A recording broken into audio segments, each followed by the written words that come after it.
नमस्कार सभी को। जैसा कि जानते हैं आप, हमारी प्रश्नावली 7.6 ये चल रही है, अब खंडशः समाकलन पर आधारित है।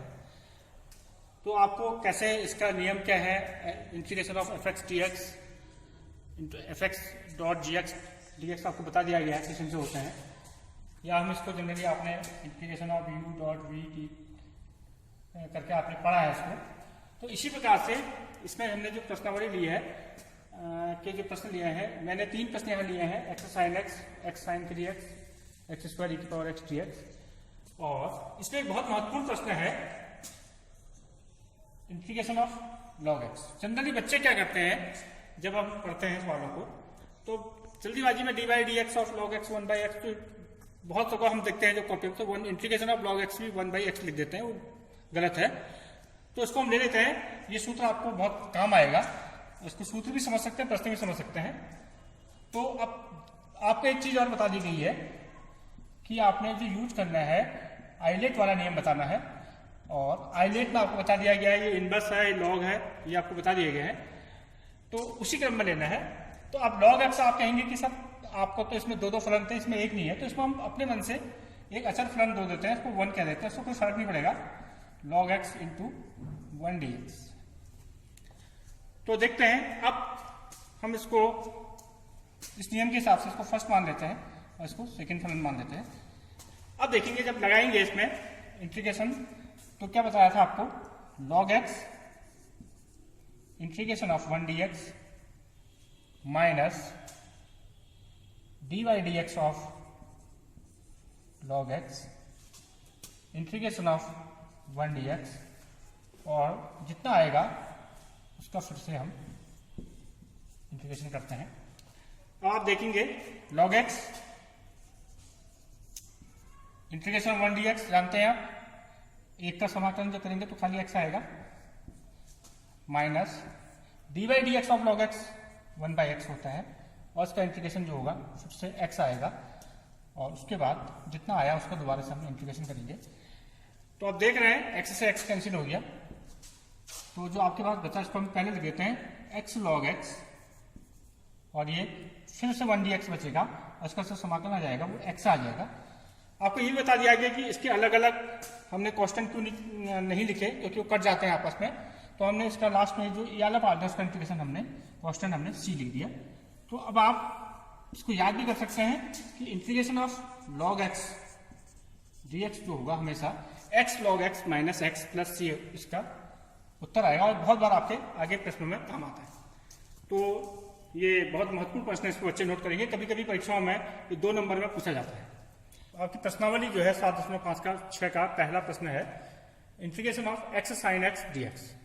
अब आपको पता है, आपने सबसे पहले ध्यान क्या रखना है कि आइलेट आपको बताया गया था, आइलेट का ध्यान रखेंगे आप शुरुआत में। तो देखेंगे इसमें कौन कौन से फलन है आपके पास, एक त्रिकोणमितीय फलन है साइन एक्स, और x क्या है एल्जेब्रिक फंक्शन मानेंगे इसको।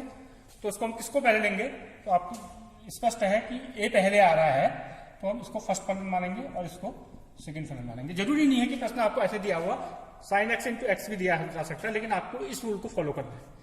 तो जब हमने इस रूल को फॉलो करना है तो क्या बनेगा आपका पहला फलन integration of sine x dx minus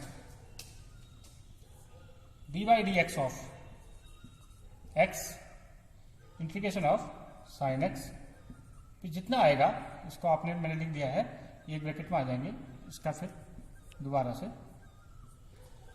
आपने अवकलन समाकलन करना है। तो यहां देखेंगे x integration of sine x जानते हैं आप, माइनस कॉस x, माइनस पहले दे रहा हूं, minus dy dx of x 1 होता है, तो 1, और integration of sine x minus cos x होता है, और ये dx। अब देखिए माइनस मैंने यहाँ पे लिख देते हैं, तो अगले स्टेप में लिखेंगे x कॉस एक्स प्लस बन जाएगा माइनस वाली, तो केवल आपके पास बचेगा integration of cos x dx। अब आप जानते हैं इंटीग्रेशन ऑफ कॉस एक्स क्या होता है, साइन एक्स, तो कितना आ जाएगा ये x minus x cos x plus sine x, और इसका जो इंटीग्रेशन का कांस्टेंट जो था वो हमने सीख लिया। तो इस प्रकार से पहला प्रश्न जो है integration of x sine x, यहाँ पर आप समझ रहे होंगे एक्स साइन एक्स का कैसे हुआ, x integration of sine x D x minus D by D x of x integration of sine x D x, फिर जितना था उसका डी एक्स। पूरा हमने प्रोसीजर को फॉलो करना है और उसके बाद सेकेंड स्टेप पर फिर दोबारा से आपने इंटीग्रेशन करना है। तो इस प्रकार से इसका जो उत्तर आया minus x cos x plus sine x plus c आपका उत्तर प्राप्त होगा। और उसके बाद हम प्रश्न संख्या 2 में चलते हैं। इसकी प्रश्न संख्या 2 है integration of x sine x sine 3x dx। इसमें भी सेम रूल लगाना है। तो अब मैं उस आइलेट पे नहीं जाऊंगा, सीधे सीधे करके दिखाएंगे आपको। तो पहला फलन x integration of sine 3x dx minus integration आप जानते हैं D by D x of x integration of sine 3x dx, फिर जितना आएगा सॉल्व करके उसका फिर दोबारा से इंटीग्रेशन हमने करना है। अब देन x साइन 3x का इंटीग्रेशन आप जानते हैं माइनस cos 3x। अब 3x बट्टा 3 आपको बताया था, जो इसके साथ संख्या होगी वो अपॉन 3 में आ जाएगा, इसके डिनोमिनेटर में आता है। इसी प्रकार से यहाँ लिखेंगे D by D x of x 1, उसका भी वही चीज हो जाएगी माइनस cos 3x बट्टे 3, और फिर जितना आएगा इसका इंटीग्रेशन हमने दोबारा से करना है। तो ये कितना आ गया माइनस एक्स कॉस 3x बट्टे 3, माइनस बाहर ले लेते हैं तो केवल इंटीग्रेशन करने के लिए 1/3 भी बाहर ले लिया मैंने, तो केवल आपके पास बचेगा integration of cos 3x dx। अब देखेंगे आगे बढ़ते हुए माइनस एक्स कॉस 3x बट्टा 3, cos 3x का दोबारा से आप देखेंगे साइन 3x बट्टा 3 आ जाएगा, तो 1/3 साइन 3x बट्टा 3 आपने लिख दिया प्लस कॉन्स्टेंट सी आपने जोड़ दिया इसके साथ। तो ये आ गया था कुल मिला के जो हल आ जाएगा x cos 3x बट्टा 3, 3 3 9 आ जाएगा, तो यह आ जाएगा साइन 3x बट्टा 9 प्लस सी। तो इस प्रकार से ये आपके 2 प्रश्नों का हो गया। अब मैं तीसरा प्रश्न यहां लिख लेता हूं इसको। इसमें तीसरा जो प्रश्न बनता है आपका integration of x square e to the power x dx। तीसरा जो प्रश्न है इसका, अब देखिए अभी तक तो हमारे पास एल्जेब्रिक के साथ ट्रिग्नोमेट्रिक था, अब आपके पास एक्सपोनेंशियल फंक्शन है e की पावर x। तो अब आप देखिए आपको बताया गया था इसको सेकंड फंक्शन ही माना जाता है हमेशा। तो कैसे करेंगे,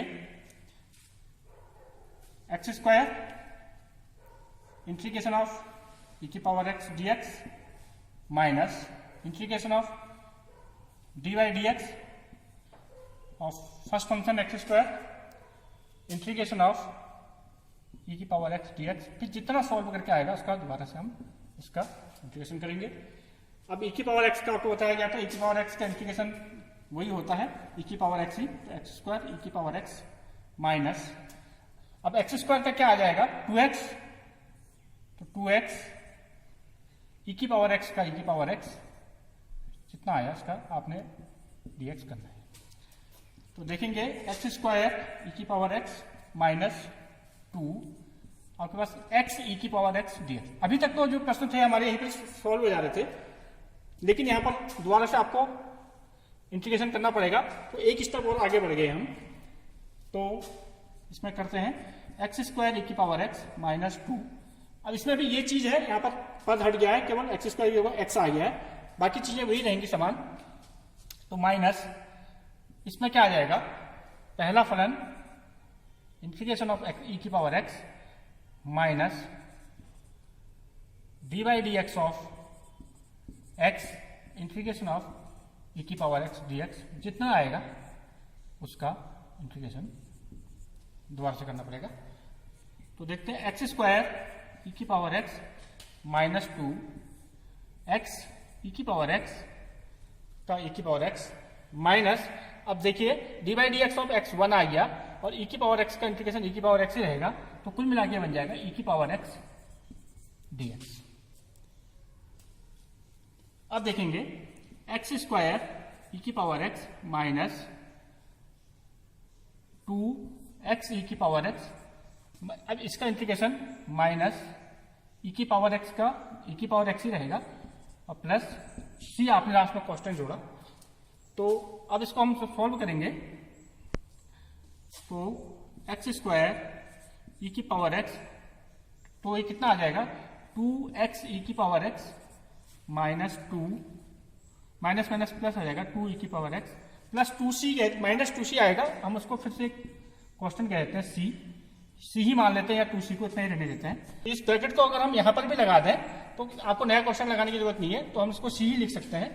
तो कुल मिला के इसका जो सॉल्यूशन आया x square integration of x square e की पावर एक्स का जो आया एक्स स्क्वायर ई की power x minus 2x e की पावर एक्स प्लस 2 ई की पावर एक्स प्लस सी आई। तो अभी हम जैसे जैसे इन प्रश्नों में आगे बढ़ेंगे तो आपको ऐसा हो सकता है कि 3 या 4 पदों में भी समाकलन बार बार करना पड़े, तो ये सब अभ्यास से आपका सॉल्व होंगे। तो आशा करता है आप इनको करेंगे, फिर कुछ प्रश्न अगले वीडियोज में हम लेंगे।